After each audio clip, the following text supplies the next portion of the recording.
Welcome to Zee Telugu news market watch. Trump reciprocal tariffs ఈ యొక్క word గత 5-6 నెలల నుంచి స్టాక్ మార్కెట్లో చాలా ఘోరాలకు కారణమైంది. ఓవరాల్గా నిన్న లిబరేషన్ డే రోజు ట్రంప్ టారిఫ్లను అయితే రిలీజ్ చేశాడు. ఇండియా పైన అయితే 26% టారిఫ్ అయితే నిర్ణయించారు. 10% బేస్ లైన్ టారిఫ్ అని ఒకటి నిర్ణయించారు. ఓవరాల్గా ఇది రిసిప్రోకల్ టారిఫ్ కాదు, ఇది డిస్కౌంట్ టారిఫ్ అని ఒక అనౌన్స్మెంట్ చేశాడు. అండ్ ట్రంప్ ఇది అమెరికాకు ఎకనామికల్ ఫ్రీడమ్ డే అని కూడా ఒక అనౌన్స్మెంట్ చేశాడు. యాక్చువల్గా దీని ఎఫెక్ట్ గ్లోబల్ స్టాక్ మార్కెట్, మన ఇండియా మార్కెట్లో కాదు గ్లోబల్ స్టాక్ మార్కెట్లో కూడా చాలా ఎఫెక్ట్ చూపించింది. మన మార్కెట్లను చూసుకుంటే ఇంచుమించు ఈరోజు ఐటీ నిఫ్టీ వచ్చేసి 4.2% పడిపోయింది. అండ్ ఇంచుమించు సెన్సెక్స్ కూడా ఈరోజు నెగిటివ్లో క్లోజ్ అయిపోయింది.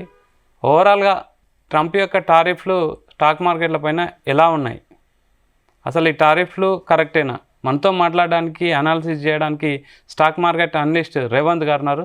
Sir good evening. Good evening sir. Sir, ఈ ట్రంప్ యొక్క టారిఫ్లను యాక్చువల్గా స్టాక్ మార్కెట్లకు వెళ్ళే ముందు ఈ టారిఫ్లు అనేటివి కరెక్టా? ఏం చెప్తారు? ట్రంప్ రిసిప్రోకల్ టారిఫ్స్ అంటారా, డిస్కౌంట్ టారిఫ్స్ అంటారా? అసలు ఇవి కరెక్టేనా? సో మార్కెట్లోకి టారిఫ్ యాంటిసిపేషన్ అనేది అసలు ఎలక్షన్స్ జరుగుతున్నప్పటి నుంచి, ఒకవేళ ట్రంప్ గెలిస్తే టారిఫ్ వేస్తారు, అక్కడ వాళ్ళ లోకల్ ఎకానమీని సపోర్ట్ చేయడానికి కొద్ది కార్పొరేట్ ట్యాక్సెస్ని తగ్గించి బయట కంట్రీస్ నుంచి ఏవైతే వాళ్ళ దగ్గరికి ఇంపోర్ట్ అవుతున్నాయో వాటి మీద టారిఫ్స్ వేస్తారు అనేది యాంటిసిపేట్ చేసింది. కాకపోతే అన్ని దేశాలతోటి ఒకే రకంగా వ్యవహరిస్తారా, లేకపోతే వాళ్ళకు ఉన్నటువంటి ఫ్రెండ్లీ నేచర్ని బేస్ చేసుకొని వ్యవహరిస్తారా? సో దాని మీద మాత్రం కొద్ది కన్ఫ్యూజన్ ఉండేది. సో ఇప్పుడు మనం గమనించినట్లయితే అతనికి ఎటువంటి సంబంధం లేదు, టారిఫ్స్ అయితే మేము ఫ్లాట్ గా వేసుకుంటూ వెళ్ళిపోతాం. ఫ్లాట్ ఇన్ ద సెన్స్ మీరు ఎంతైతే మాకు వేస్తున్నారో అందులో ఒక ఫ్లాట్ 50% తోటి అందరికీ టారిఫ్స్ వేయడం అయితే గమనించాం. ఇందాక మీరు చెప్పినట్టుగా బేస్ లైన్ టారిఫ్ అయితే 10 మెయింటైన్ చేస్తూ ఉన్నారు. సో ఇప్పుడు ఇక్కడి నుంచి మనకి ప్రతిరోజు కొంతవరకు ఉత్కంఠగా ఉండే అవకాశం ఉంటుంది. ఇప్పుడు చైనా మీద కొంతవరకు టారిఫ్స్ అనేవి బాగానే పడ్డాయి. సో దాంతోపాటు యూరోపియన్ కంట్రీస్ మీద కూడా కొంతవరకు బాగానే పడ్డాయి. సో ఇప్పుడు మనకి వీళ్ళు ఏమైనా రిటాలియేట్ అవుతారా, దాన్ని కూడా చూడాలి. సో చైనా సైడ్ నుంచి వాళ్ళు కూడా అడుగుతున్నారు, మీరు వేసినటువంటి టారిఫ్స్ వెంటనే ఎత్తివేయండి, లేకపోతే మేము ప్రామిస్ చేస్తున్నాము మేము ఖచ్చితంగా రిటాలియేట్ అవుతాము మీ మీద అని చెప్పేసి. సో ఇది ఒక గ్లోబల్ వార్, అంటే మనకి ట్రేడ్ వార్ కింద కన్వర్ట్ అవుతుందా అని ఒక టెన్షన్ అయితే కనపడుతుంది. లాస్ట్ హైయెస్ట్ చూసుకుంటే కాంబోడియా, తర్వాత థాయిలాండ్, తర్వాత చైనానే ఎక్కువగా వేశారు 34%. ఎస్, చైనా చాలా ఎక్కువ సప్లై, అంటే చాలా ఎక్కువ సప్లై మనకి యూఎస్ చేస్తూ ఉంటుందండి. సో బేసిక్ గా చైనా మీద అంత పెద్ద టారిఫ్ పడటం అనేది డెఫినెట్ గా అది వాళ్ళ ఎకానమీకి కొంతవరకు ఇబ్బంది పెట్టే అవకాశాలు కూడా ఉంటాయి. సో ఇక్కడ రెండు వాదనలు, అగైన్ రిటాలియేట్ అయి ఒకళ్ళొకళ్ళు మాట్లాడుకుంటూ బార్గెన్ చేసుకొని దాన్ని తగ్గించుకునే ప్రయత్నం చేస్తారా, లేకపోతే గ్లోబల్ మార్కెట్ లో కొత్త ఆపర్చునిటీస్ కోసం వెతుక్కునే అవకాశాలు ఏమైనా ఉన్నాయా? ఇక్కడ రెండు విధాలుగా ఆలోచించాల్సిన అవసరం ఉంది. ఇప్పుడు మనకి నెగోషియేషన్ ఎంత చేసినప్పటికీ కూడా కొత్త ఆపర్చునిటీస్ వైపుగా ఎత్తుక్కోవడానికి ఎక్కువ అవకాశాలు ఉండే పరిస్థితులు అయితే కనపడుతున్నాయి. అంటే కొత్త కంట్రీస్ తోటి ట్రేడ్ ఎక్సర్సైజ్ చేసే అవకాశాలు ఎక్కువగా కనపడుతున్నాయి. తద్వారా ఏదైతే యుఎస్ వల్ల జరుగుతున్నటువంటి నష్టం ఉందో దాన్ని వేరే కంట్రీస్ లో కొంతవరకు భర్తీ చేసుకునే ప్రయత్నం చేస్తారు. ఎప్పటికైనా కానీ యుఎస్ ట్రేడ్ మీద డిపెండ్ అయితే ఇటువంటి సమస్యలు ఉంటాయి అనే ఒక విషయం గురించి మార్కెట్ అందరికీ తెలుసు. దాని గురించి ఆల్రెడీ రకరకాలుగా వాళ్ళు రీయూనియన్ అవుతున్నారు, డీడాలరైజేషన్, రకరకాల మాటలు ఆల్రెడీ మాట్లాడుతున్నారు. సో ఇప్పుడు ఇది మరికొంత బలపడే అవకాశం కూడా ఉంది. వేరే కంట్రీస్, అంటే పార్ట్ ఆఫ్ యుఎస్ వేరే కంట్రీస్ తోటి కొత్తగా ట్రేడ్ ఎక్సర్సైజ్ చేసే అవకాశాలు ఎక్కువగా కనపడుతున్నాయి.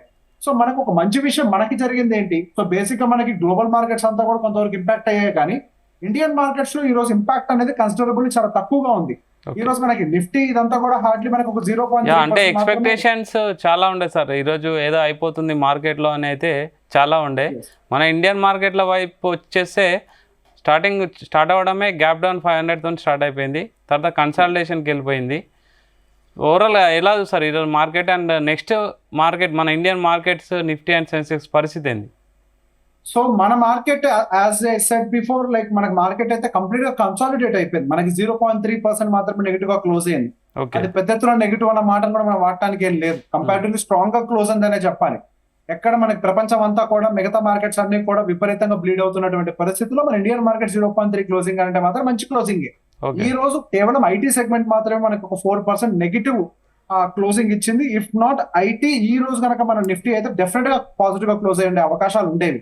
ఓకే. మనకి ఈ రోజు ఫార్మాసిటికల్ హెల్త్ కేర్ సెగ్మెంట్ అంతా కూడా చాలా పాజిటివ్ గా ట్రేడ్ అయింది. దానికి గల కారణం ఫార్మాని ప్రస్తుతానికి ఎక్స్క్లూడ్ చేశారు టారిఫ్స్ అవును. నుంచి. యాహ్! అదొక పాజిటివ్ న్యూస్ గా ట్రిగ్గర్ అవడం వల్ల మనకి ఫార్మాసిటికల్ అంతా కూడా మార్కెట్ ని పైకి లిఫ్ట్ చేయడానికి, స్టేబుల్ గా ఉంచేందుకు బాగా హెల్ప్ అయింది.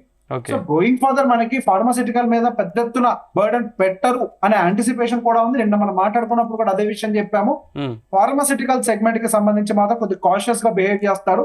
మిగతా సెగ్మెంట్స్ లో కొంతవరకు రూడ్ గా ఉన్నప్పటికీ ఫార్మాతో మాత్రం జాగ్రత్తగానే హ్యాండిల్ చేసే ప్రయత్నం చేస్తారని మాట్లాడుకున్నాం. సో ఈ రోజు మీరు గమనిస్తారు మిడ్ క్యాప్ కానీ స్మాల్ క్యాప్ కానీ ఈ రెండు కూడా పాజిటివ్ గా క్లోజ్ అయ్యాయి. So okay. ఇండియన్ మార్కెట్ కి పెద్ద ఎత్తున ఎఫెక్ట్ ఉంటుంది అని కనుక ఇన్వెస్టర్స్ అనుకోని ఉండుంటే, బిగ్ ఇన్వెస్టర్స్ ఎట్లీస్ట్ అనుకోని సార్ మిడ్ ఉండుంటే, అండ్ స్మాల్ క్యాప్ పాజిటివ్ లో క్లోజ్ కావడానికి వేటికి సైన్ అంటారు అది? అంటే సో మనం ఈ రోజు మనకి సెల్లింగ్ అంతా వచ్చింది కేవలం ఐటీ నుంచే. So Okay. ఐటీలో మనకి మేజర్ ఎక్స్పోజర్ అంతా కూడా ఫార్మాసిటికల్, ఐటీలో మేజర్ ఎక్స్పోజర్ అంతా కూడా లార్జ్ క్యాప్ లో ఎక్కువగా ఉంటుంది. సో ఈ రోజు కొద్ది గొప్ప ఐటీకి సంబంధించిన లార్జ్ క్యాప్ సెగ్మెంట్ ఒకటి మాత్రమే ఎఫెక్ట్ అయింది కానీ బ్రాడర్ మార్కెట్ లో పెద్ద ఎత్తున సెల్ ఆఫ్ ఏం లేదు. ఓకే. ఎప్పుడు ఉండేటువంటి నామినల్ సెల్ ఆఫ్.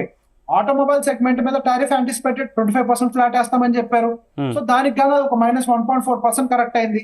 సో ఈ రోజు 1% అండ్ అబోవ్ కరెక్ట్ అయిన రెండే సెగ్మెంట్లు. ఒకటి ఆటో, అది 1.14 సెగ్మెంట్. రెండోది వచ్చేసరికి ఐటీ సెగ్మెంట్ దాదాపుగా ఒక 4.21% నెగిటివ్ గా రియాక్ట్ అయ్యాయి. ఓకే. మిగతా సెగ్మెంట్స్ అన్ని కూడా మనకి 1% కంటే తక్కువగానే నెగిటివ్ లో క్లోజ్ అయ్యాయి. అటు మెటల్స్, యాక్చువల్ గా మెటల్స్ కి కొంతవరకు ఇంపాక్ట్ ఉంది. మెటల్స్ ఎక్కువ ఇంపాక్ట్ అయ్యే అవకాశాలు ఉన్నాయి. కానీ అటువంటి మెటల్స్ కూడా కేవలం 0.82% మాత్రమే రియాక్ట్ అయింది. ఈ రోజు మెజారిటీ ఆఫ్ ద సెగ్మెంట్స్ అన్ని కూడా కొంత పాజిటివ్ బయాస్ తోటి అప్సైడ్ ప్రయత్నం చేశాయి.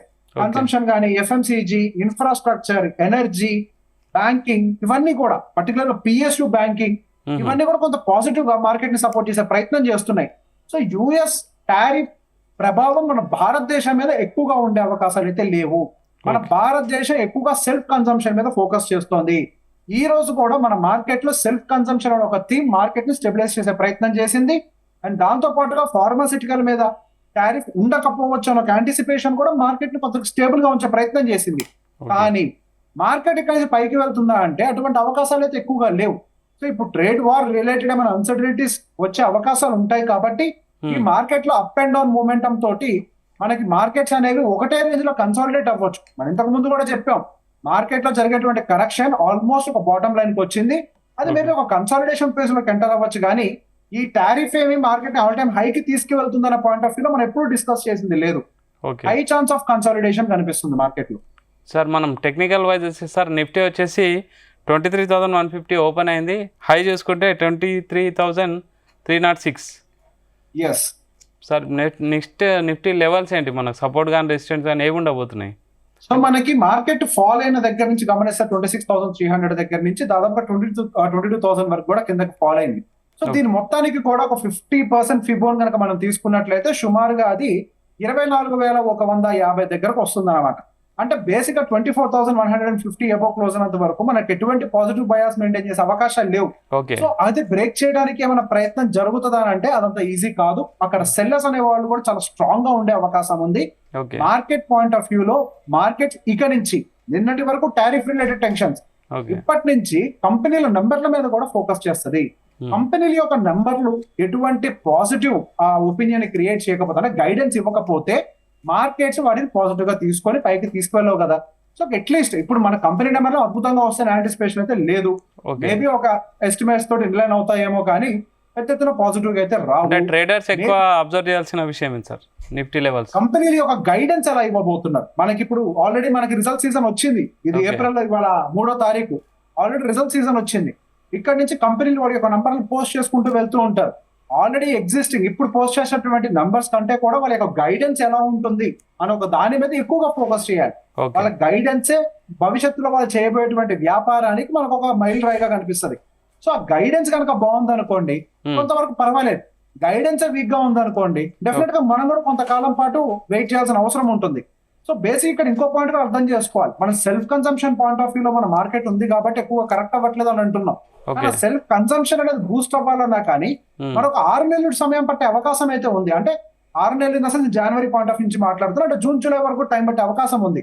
జూలైలో రాబోతున్నటువంటి నంబర్లను కూడా పరిశీలించిన తర్వాతనే మార్కెట్ కాన్ఫిడెంట్ గా ఒక డైరెక్షన్ తీసుకుంటుంది. కానీ షార్ట్ టర్మ్ లోనే ఒక డైరెక్షన్ తీసుకోవడానికి పెద్ద ఎత్తున అవకాశాలు లేవు. ఇంతకు ముందు చూసినటువంటి మార్కెట్ మన ఇక మీద చూసే అవకాశాలు లేవు. నిజంగానే ఇప్పుడు మార్కెట్ రియాక్ట్ అవుతుంది, అంటే మనం సైక్లికల్ ప్రాసెస్ రియాక్ట్ అవుతుంది. ఓకే. అంటే మెయిన్ ఒక ఈ ఈవెంట్ కోసమే అంటే మార్కెట్ వెయిట్ చేస్తున్నట్టుంది సార్. అంటే చాలా డేస్ నుంచి ఇన్వెస్టర్లు Yes. కూడా ఈ ఈవెంట్ తర్వాతనే పోర్ట్ఫోలియోలో చేంజింగ్ కానీ పోర్ట్ఫోలియోల మీద కాన్సన్ట్రేట్ చేయడం కానీ ఆగాలని ఎక్స్పర్ట్లు కానీ చాలామంది ఇదే చెప్పారు. అంటే Yeah. ప్రజెంట్ ఇన్వెస్టర్లు రేపటి నుంచి అంటే దేనిపైన కాన్సన్ట్రేట్ చేయాలి ఎక్కువ? సో మార్కెట్స్ కి సంబంధించి మనం ముందు నుంచి ఒక క్లియర్ స్టాండ్ లో అయితే ఉన్నామండి. మార్కెట్ లో మనం ఎక్కడైనా పెట్టుబడులు పెట్టాలి అంటే, నేను అనేవాడు కనుక పెట్టుబడులు పెట్టాలి అంటే డెఫినెట్ గా నేను సెల్ఫ్ కన్జంప్షన్ ఏరియాని ఎక్కువగా ఫోకస్ చేస్తాను. ఓకే. అంటే డొమెస్టిక్ కన్జంప్షన్ ఏరియా మీద కొద్దిగా ఎక్కువగా ఫోకస్ చేస్తాను. అంటే అటు ప్రైవేట్ బ్యాంక్స్ అవ్వచ్చు, ఫైనాన్స్ అవ్వచ్చు, ఎఫ్ఎంసీజీ, కన్జంప్షన్, ఇటువంటి వాటి మీద కొంత ఎక్కువ ఫోకస్ చేసే ప్రయత్నం చేస్తాను. సో ఇప్పుడు మన మార్కెట్ అంతా కూడా ఈవెన్ నిన్న అవ్వచ్చు, లేకపోతే ఈ రోజు అవ్వచ్చు, గత కొన్ని రోజుల నుంచి కూడా మనకి సెల్ఫ్ కన్సంప్షన్ ఒక థీమ్ మాత్రమే మార్కెట్ కి స్టేబుల్ గా ఉంచుతుంది. ఏవైతే ఎక్కువ ఎక్స్పోర్ట్స్ కి పాసిబిలిటీస్ ఉన్నాయో అవి కొద్దిగా వాలటైల్ గానే మూవ్ అవుతున్నాయి. ఎక్స్పోర్ట్స్ కి ఎక్స్పోజర్ ఉన్నటువంటి సెక్టర్స్ అన్ని కూడా మరి కొన్ని రోజుల పాటు వాలటాలిటీలోనే స్టక్ అయ్యే అవకాశాలు ఉంటాయి. ఈ ట్రేడ్ వార్ కి సంబంధించి కంక్లూజన్ రావాలి, బార్గెనింగ్స్ ఏమైనా జరగాలి, అటో ఇటో ఒక నిర్ణయం తేలేంత వరకు ఈ సమస్య అయితే కొనసాగుతుంది. ఐటీలో వాలటాలిటీ పెరిగే అవకాశాలు ఎక్కువగానే ఉన్నాయి. సో ఐటీ పడే కొద్దీ నేను ఒక మంచి ఆపర్చునిటీగానే చూస్తాను, కానీ ఐటీలో పెద్ద ఎత్తున ఏదో వీక్నెస్ వస్తుంది, ఐటీ సెక్టర్ పూర్తిగా పోతుంది అన్న ఒక మాట అయితే నేను నమ్మను. ఐటీ అనేది ఒక గ్రోత్ సెగ్మెంట్, ప్రతి వ్యవస్థకి కావాల్సిన ఐటీ సపోర్ట్. సో ఈ ఐటీని కంప్లీట్ గా మనం అవాయిడ్ చేయాలంటే అట్లేం లేదు. మార్కెట్ పడే కొద్దీ ఎస్ఐపి పద్ధతిలో కొద్ది కొద్దిగా మల్టిపుల్ లెవెల్స్ యాడ్ చేసుకునే ప్రయత్నం చేయొచ్చు. But for now domestic consumption మీద ఎక్కువగా ఫోకస్ చేసే ప్రయత్నం చేయాలనేది నా పర్సనల్ ఒపీనియన్. సార్ ఇప్పుడు మెయిన్ ఈవెంట్ అయిపోయింది, తర్వాత Q4 రిజల్ట్స్ ఆశాజనకంగా ఉన్నాయని అంటున్నారు. అండ్ లోకల్ కూడా ఎకనామికల్ రేట్ కూడా కొంచెం బాగానే ఉందని కొంచెం పాజిటివ్ వైబ్స్ ఉన్నాయి. మార్కెట్ ఇప్పుడు బౌన్స్ బ్యాక్ అవుతుందా? అంటే మీరు అన్నట్టు డబుల్ షేప్ చూడొచ్చా? సో డబ్ల్యూ షేప్ చూడాలనే కానీ మరికొంత సమయం పట్టే అవకాశాలు కూడా ఉంటాయి. సో ఇప్పుడు బేసిక్ ఇందాక నేను చెప్పిన దాని ప్రకారం కంపెనీ యొక్క నెంబర్లు కొంతవరకు ఎస్టిమేట్స్ ఇన్లైన్ అవుతాయేమో కానీ పెద్ద ఎత్తున పాజిటివ్ గా ఉండే అవకాశాలు లేవు. కానీ ఇక్కడ నా ఒక ఎస్టిమేషన్ ఏంటి అంటే గైడెన్స్ బాగుంటుంది అని. ఆల్రెడీ ఇన్ఫ్లేషన్ అనేది కూల్ ఆఫ్ అవుతుంది ఇండియాలో, కాబట్టి ఈ పర్టికులర్ గా ఎఫ్ఎంసీజీ రిలేటెడ్ సెగ్మెంట్స్ అన్ని కూడా కొంతవరకు పాజిటివ్ గైడెన్స్ ఇస్తాయేమో. వాళ్ళ రెవెన్యూస్ లో కానీ, వాళ్ళ ప్రాఫిట్స్ లో కానీ, వాళ్ళ బుక్స్ కానీ కొంతవరకు బెటర్ అవుతాయి అని ఒక గైడెన్స్ ఏమైనా ఇస్తారేమో అనేది నేను యాంటిసిపేట్ చేస్తున్నాను. అండ్ దాంతో పాటుగా ఏదైతే మార్కెట్ లో లిక్విడిటీని పెంచే ప్రయత్నం ప్రభుత్వం అయితే చేస్తుందో అది ఇంప్లిమెంట్ ఇప్పటి నుంచి కొంతవరకు కనిపిస్తూ ఉంటది. And already interest rate cuts already ఒక 25 బేసిస్ పాయింట్స్ చేశారు. అండ్ రేపు April 9వ ఏదో ఒక ఆర్బీఐ మళ్ళీ పాలసీ మీటింగ్ ఒకటి ఉంది, దాంట్లో కూడా ఒక రేట్ కట్ ఎక్స్పెక్ట్ చేస్తున్నారు. అక్కడ కనుక ఒక రేట్ కట్ ఇచ్చారు అని అంటే మాత్రం సెల్ఫ్ కన్సంప్షన్ బూస్ట్ అయ్యే అవకాశాలు ఉన్నాయి. సో మన ఇండియన్ మార్కెట్స్ లో రేట్ కట్ రావడానికి చాలా హై ప్రాబబిలిటీ ఉంది. అట్లీస్ట్ మన సెల్ఫ్ కన్సంప్షన్ బూస్ట్ చేసుకోకపోతే మన ఎకానమీ కంప్లీట్ గా వీక్ అయిపోతుంది. సెల్ఫ్ కన్సంప్షన్ బూస్ట్ చేసే భాగంలో ఆర్బీఐ ఒక రేట్ కట్ ఇచ్చే అవకాశాలు ఎక్కువగా ఉన్నాయి. ఆ రేట్ కట్ వల్ల రియాలిటీ అవ్వచ్చు, బ్యాంకింగ్ అవ్వచ్చు, ఎఫ్ఎంసీజీ అవ్వచ్చు, కన్సంప్షన్ అయ్యి ఉండొచ్చు, ఇవన్నీ కూడా కొంతవరకు రికవర్ అయ్యే అవకాశాలు కనపడుతున్నాయి ఎక్కువగా. కానీ వెంటనే కావు, నేను అన్నట్టుగా 1-2 క్వార్టర్లు అబ్జర్వ్ చేయాలి. ఓకే సార్, విజయ్ కేడియా గారు కూడా అదే అన్నారు, మీరు చెప్పింది సేమ్. ఇప్పటి నుంచి మార్కెట్ వేరేలాగా ఉంటుంది, మూమెంటం అని చెప్పారు. బుల్ లాంగర్, బేర్ షార్టర్ అని ఒక స్టేట్మెంట్ ఇచ్చారు. ఓకే, అంటే ఏం చెప్తారు? మార్కెట్ అనేది సహజంగా ఎప్పుడైనా ఒక సైక్లికల్ ప్రాసెస్ లో తిరుగుతూ ఉంటుంది. అది యాక్చువల్ గా మార్కెట్ స్ట్రక్చర్. ఎప్పుడో ఒకసారి ఒక పాజిటివ్ ఆస్పెక్ట్, ప్రపంచం అంతా కూడా వన్ సింగిల్ సైడ్ చూస్తున్నప్పుడు సహజంగా ఒక ర్యాలీ క్రియేట్ అవుతూ ఉంటుంది. సహజంగా ప్రీవియస్ లాస్ట్ 4-5 years లో మనం చూసినటువంటి ర్యాలీ ఎప్పుడు 20 సంవత్సరాలకు ఒకసారి జరిగేది. కానీ ఒక రకంగా చెప్పాలంటే మనిషికి ఒక లైఫ్ టైమ్ లో 1 or 2 times మాత్రమే చూడగలిగినటువంటి ఒక ర్యాలీ అది. సో మార్కెట్ ఎప్పుడైనా కానీ నిదానంగా సైక్లికల్ ప్రాసెస్ లో ఒక సెక్టార్ తర్వాత ఒక సెక్టార్ ర్యాలీ అవుతూ అడుగు వేసుకుంటూ పైకి వెళ్తూ ఉంటుంది. ఇంతకు ముందు 1 single line లో మార్కెట్ పైకి వెళ్ళటం చూసాం. ఇక మీదట అలా ఉండే అవకాశాలు లేదు. ఒక 2 అడుగులు పైకి వేస్తే ఒక మెట్టు కిందకి దిగుతుంది. సో నిదానంగా మార్కెట్ ఒక స్ట్రక్చర్ ని ఫామ్ చేసుకుంటూ పైకి వెళ్లే ప్రయత్నం చేస్తుంది. కానీ ఒక దూకుడు పరిస్థితులు అయితే ఇందులో కనిపించవు. అంటే ఎక్కడ పడితే అక్కడ డబ్బులు పెడితే డబ్బులు వస్తాయి అన్న ఒక పొజిషన్ అయితే మార్కెట్ లేదు. ఇక్కడ నుంచి proper study, understanding, sectorial cycle, వాటి యొక్క కంపెనీ నెంబర్స్ ఇవన్నీ చూడకుండా పెడితే మాత్రం కొంతవరకు ఇన్వెస్టర్లు ఇబ్బంది పడే అవకాశాలు ఉన్నాయి. చదివి మాత్రమే పెట్టాలి. సార్ ఫైనల్గా రేపు మార్కెట్ ఎలా ఉండబోతుంది సార్? ఈవెంట్ ఆఫ్టర్ డే కదా, రేపు వీక్లీ ఫైనల్ ట్రేడ్ ఎలా ఉంటుంది? సో మార్కెట్ మనకి ఇక్కడ నుంచి 23,000 అండ్ బిలో సహజంగా క్లోజ్ అవడం అనేది అంత ఈజీ పాయింట్ ఏం కాదని నేను అనుకుంటున్నాను. కాకపోతే ఇప్పుడు చైనా ఎలా రియాక్ట్ అవుతుందో కూడా చూడాలి. రాత్రికి రాత్రి మళ్ళీ ఏమైనా న్యూస్ క్రియేట్ చేస్తారా, వాళ్ళు ఆల్రెడీ రిటాలియేట్ చేస్తామన్న కొన్ని వాదనలు కూడా వినపడుతున్నాయి. So okay. ఈ రిటాలియేషన్ పాయింట్ ఆఫ్ వ్యూలో వాళ్ళు పెంచుతాం వీళ్ళు పెంచుతాం అని చెప్పి మన గొడవలు పెరుగుతాయి అనేది కూడా చూడాలి. కాకపోతే ఇక్కడ ఏం జరుగుతున్నప్పటికీ మన ఇండియన్ మార్కెట్ మీద పెద్ద ఎత్తున ఇంపాక్ట్ ఉండే అవకాశాలు అయితే ఏమీ లేవు. సో బేసిక్ గా మన ఇండియన్ మార్కెట్ ఇక్కడ కన్సాలిడేట్ అవుతుంది plus or minus few points లో. పెద్ద ఎత్తున మూవ్మెంట్స్ అయితే మనకి రేపు కూడా కనిపించే అవకాశాలు అయితే ఎక్కువగా లేవు అని అనుకుంటున్నాను. ఓకే సార్, అంటే జనరల్ ఒక మాట చెప్తారు, ఈవెంట్ రోజు ఎక్స్పర్ట్స్ బాగా సంపాదిస్తారని. రేవంత్ గారు ఈరోజు లాభమా నష్టం? రేవంత్ గారు ఈ రోజు నేను అది స్క్రీన్ షేర్ చేస్తా తప్పి చెప్పలేను. స్క్రీన్ షేర్ చేస్తే సెబీ తీసుకొని నా లోపల వేస్తుంది కాబట్టి. ఓకే. So okay. సో ఇక్కడ పాయింట్ ఏంటంటే ఒక ఆప్షన్ సెల్లర్ అండి. సో ఈ option selling point of view లో ఆల్రెడీ మార్కెట్ లో ఒక యాంటిసిపేషన్ ఉంది కాబట్టి నేను నిన్న తీసుకున్నటువంటి పొజిషన్స్ నేను ఓపెన్ గా చెప్తున్నాను. నిన్న నేను నిఫ్టీలో దాదాపుగా పైకి వెళ్లి 23,900 దగ్గర నెక్స్ట్ ఎక్స్పైరీకి సంబంధించినటువంటి కాల్ ఆప్షన్స్ సెల్ చేసి పెట్టుకున్నాను. సో లాస్ ఆఫ్ ప్రాఫిట్ మీరే చెప్పండి, నాకు లాస్ వచ్చింది ప్రాఫిట్ వచ్చింది వాటిని వాడకూడదు. Okay sir, thank you very much. Right sir. So Revanth గారు చెప్పేందంటే మార్కెట్ ఇక్కడ నుంచి వేరేలాగా మూవ్మెంట్ ఉంటుందని ఒక మాట అయితే చెప్తున్నారు.